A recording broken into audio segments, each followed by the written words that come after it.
Hello student, welcome to NCERT classes. आज हम क्या पढ़ने वाले हैं? क्लास 11th के पॉलिटी का चैप्टर सेकंड का टॉपिक नंबर सेकंड, भारतीय संविधान में मौलिक अधिकार। टॉपिक का नाम है। जब भी मौलिक अधिकार आता है आपको मौलिक अधिकार दिमाग पे आ जाना चाहिए एकदम से कि 6 मौलिक अधिकार कौन कौन से हैं। समता का अधिकार, स्वतंत्रता का अधिकार, शोषण के विरुद्ध अधिकार, शिक्षा का अधिकार और संवैधानिक उपचार और धार्मिक स्वतंत्रता। तो सारे के सारे आपको बिल्कुल माइंड में आ जाना चाहिए।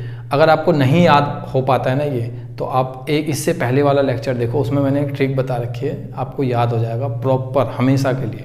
ठीक है ना, भूलोगे ही नहीं। ट्रिक तो क्या ही है, कहानी बना रखी है मैंने बड़ी रोचक सी, तो वो देख लेना, रियल लाइफ पे बेस्ड है वो कहानी। तो स्टार्ट करते हैं। भारतीय संविधान में मौलिक अधिकार। ठीक है, संविधान में मौलिक अधिकार, फंडामेंटल राइट्स जिसको हम इंग्लिश में कहते हैं।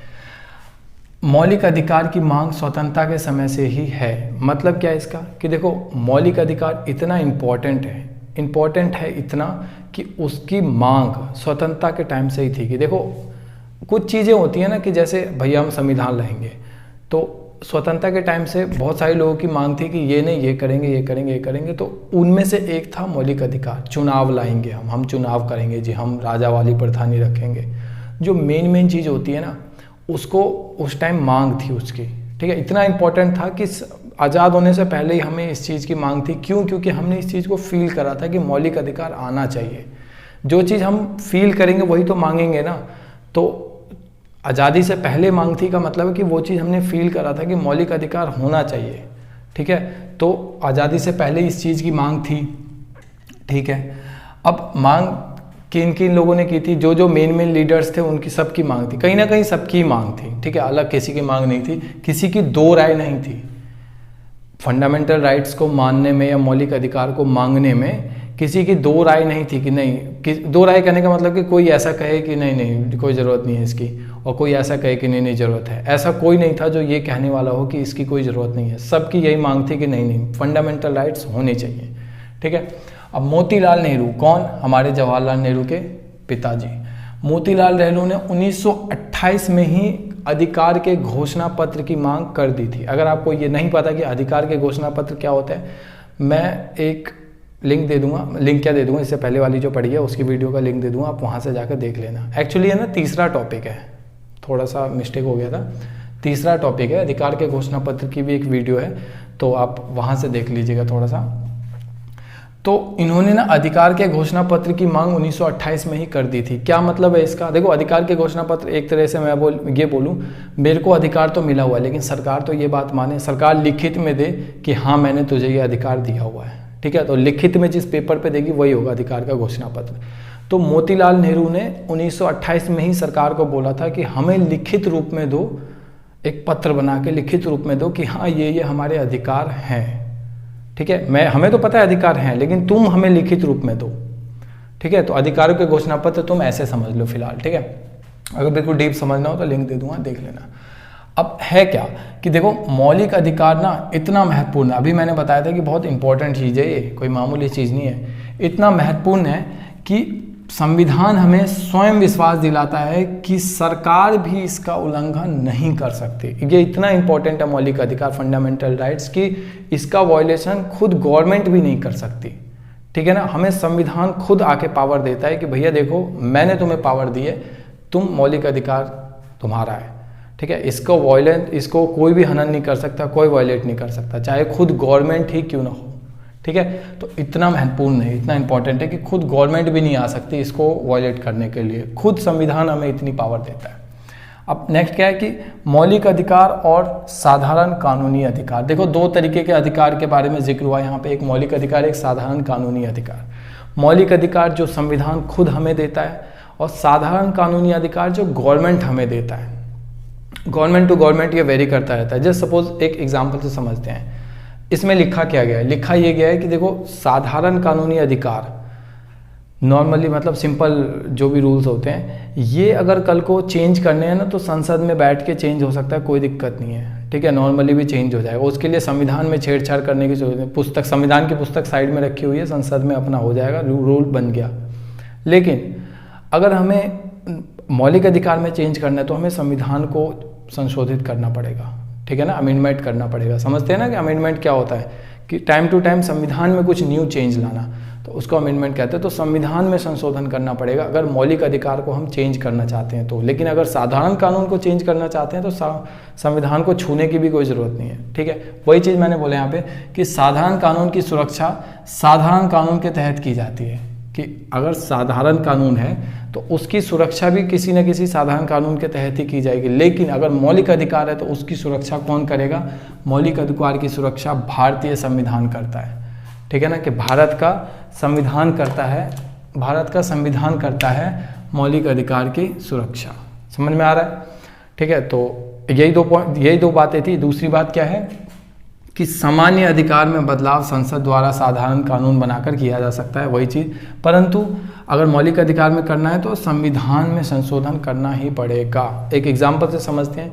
जस्ट सपोज देखो, जैसे अभी परिवहन वाले जो है ना, ट्रैफिक रूल्स थोड़े से बदलाव हुए थे कि अब देखो चालान ऐसा नहीं ऐसे कटेगा, इतने का चालान नहीं अब इतने का चालान कटेगा।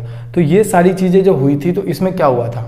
इसमें ये हुआ था कि संसद में बैठे, संसद में पारित कर दिया, सब कुछ हो गया, बस हो गया। संविधान को छूना नहीं पड़ा इसके लिए संविधान में कोई संशोधन लाने की कोई ज़रूरत नहीं पड़ी, ठीक है। तो ये हो गया एक साधारण कानूनी अधिकार। जैसे कि फार्म बिल हो गया, फार्म बिल के लिए संविधान को अमेंडमेंट करने की कोई ज़रूरत ऐसी पड़ी नहीं। संसद में पारित हुआ, राष्ट्रपति ने मोहर लगाई, सब कुछ हो गया ऐसे, ठीक है। तो ये सारा प्रोसीजर फॉलो किया गया। लेकिन अगर मौलिक अधिकार को चेंज करना है, 6 से 7 करना है, 7 से 8 करना है, या 6 से 5 करना है, 4 करना है, कटाना है, कम करना है, या कुछ अंदर उसके फेरबदल करना है, तो संविधान अमेंडमेंट होगा पूरा। सिर्फ बाहर से नहीं कुछ हो सकता। जैसे कोई नॉर्मल रूल बन जाता है, सिर्फ बाहर से नहीं होगा, पूरा संविधान अमेंडमेंट होगा, ठीक है। तो एक अच्छा एग्जाम्पल था कि जैसे ट्रैफिक रूल्स बदल जाते हैं, आप पता ही है, हाल में ही बदला हुआ है। तो ऐसे रूल्स के लिए संविधान को छूने की भी ज़रूरत नहीं है, बाहर से ही हो जाएगा, कोई दिक्कत नहीं है, ठीक है। तो ये वैसा ही तो कुछ था। नेक्स्ट क्या है कि मौलिक अधिकार की सुरक्षा, न्यायपालिका की भूमिका। मौलिक अधिकार की सुरक्षा में न्यायपालिका अपनी क्या भूमिका निभाता है, ठीक है ना। तो कंजर्वेशन ऑफ फंडामेंटल राइट्स, सुरक्षा।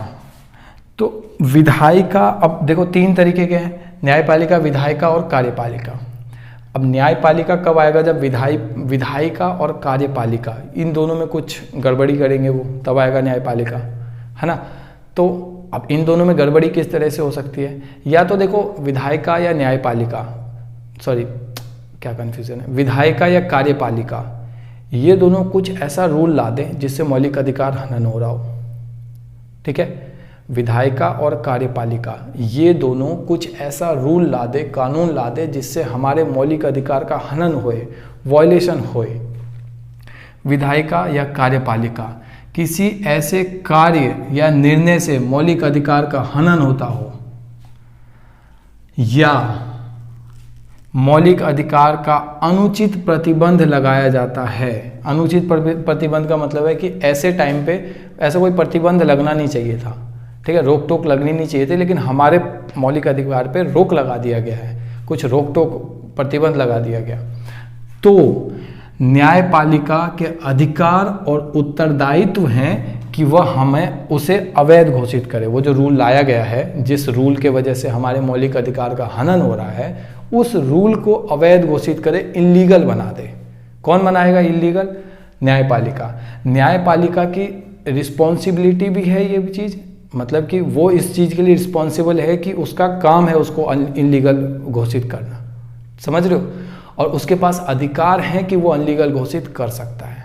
दोनों चीज़, अगर रिस्पॉन्सिबिलिटी दोगे तो अधिकार भी देना पड़ेगा, और अधिकार दोगे तो रिस्पॉन्सिबिलिटी भी। तो दोनों चीज़ें उसके पास, अधिकार और उत्तरदायित्व, दोनों चीज़ है कि वो उस कानून को या उस निर्णय को अवैध घोषित करे, इल्लीगल घोषित करे, ठीक है, समझ में आ रहा है। तो यही एक भूमिका है न्यायपालिका की कि जब भी, मतलब मेनली ये समझो कि जब भी गलत होगा, मौलिक अधिकार का हनन होगा, तो न्यायपालिका बीच में आएगा और देखेगा कि अगर सच में हनन हो रहा है तो उस चीज़ को ठीक करेगा न्यायपालिका, ठीक है। ये न्यायपालिका की रिस्पॉन्सिबिलिटी है, और अकाउंटेबिलिटी भी कह सकते हैं उसको, रिस्पॉन्सिबिलिटी वही होता है, और राइट्स भी हैं उसके, ठीक है, अधिकार भी हैं बाकायदा। अब एक चीज़ और कि इतना मौलिक अधिकार कर रहे हैं, तो क्या मौलिक अधिकार मतलब पूरा वास्ट है? वास्ट का मतलब कि कभी ख़त्म ही नहीं होगा, मतलब जहाँ मर्जी तक देखो मौलिक अधिकार फैला हुआ है, ऐसा भी नहीं है। मौलिक अधिकार भी ना मतलब असीमित नहीं है। असीमित मतलब बहुत फालतू नहीं है कि कुछ भी करो। जैसे स्वतंत्रता का अधिकार है तो भैया मैं ना खून करना चाहता हूँ किसी का, अब कोई मेरे को रोकेगा ऐसे कैसे कर सकता है, तो मैं उसको बोलूँ भाई मैं तो स्वतंत्र हूँ, मैं तो अभी तेरा खून कर दूंगा, तू मेरे को रोक रहा है, उसका तो बाद में करूँगा, पहले तेरा कर दूंगा। तो यहाँ स्वतंत्रता काम नहीं आएगी, ठीक है, यहाँ लठ बजेंगे और कुछ नहीं होगा। तो मौलिक अधिकार निरंकुश, निरंकुश का मतलब है कि ऐसी चीज़ नहीं है जिस पे अंकुश नहीं लगा सकते, रोक नहीं लगा सकते। मौलिक अधिकार ऐसा नहीं है मौलिक अधिकार, और ना ही ऐसा है कि असीमित है, कुछ भी करो, ऐसा भी नहीं है मौलिक अधिकार। सरकार मौलिक अधिकार का प्रयोग पर, मौलिक अधिकार के प्रयोग पर औचित्यपूर्ण प्रतिबंध लगा सकती है या रोक लगा सकती है। औचित्यपूर्ण का मतलब होता है कि अगर अनुचित देखेगी कहीं पे सरकार, कि जैसे मैंने बोला ना कि भैया स्वतंत्रता का अधिकार है तो खून कर दोगे क्या किसी का, और लठ लेके बंदूक लेके घर से निकल गया, जी स्वतंत्र है हम तो, हम जो मर्जी करेंगे, चलो इंसान तो इंसान, हम जानवरों को मारते फिर रहे, तो इतने स्वतंत्र भी नहीं हो। समझ आ रही है कि इतने स्वतंत्र नहीं हो, यहाँ पे रोक है तुम्हारे लिए। मौलिक अधिकार है तुम्हारा स्वतंत्रता का, लेकिन इतने स्वतंत्र नहीं हो, असीमित नहीं है, सीमित है स्वतंत्रता भी, ठीक है। तो वो चीज़ की असीमित नहीं है, सीमित है। और जहाँ सरकार तुम्हें देखेगी ना कि कुछ तुम अगैर बगैर कर रहे हो, कुछ उल्टा पुल्टा, तो सरकार रोक भी लगा सकती है। औचित्यपूर्ण प्रतिबंध मतलब कि जो बनता है जहाँ प्रतिबंध, ठीक है, तो ऐसे टाइम पे रोक भी लगा सकती है सरकार। तो यहाँ बच के काम करना है।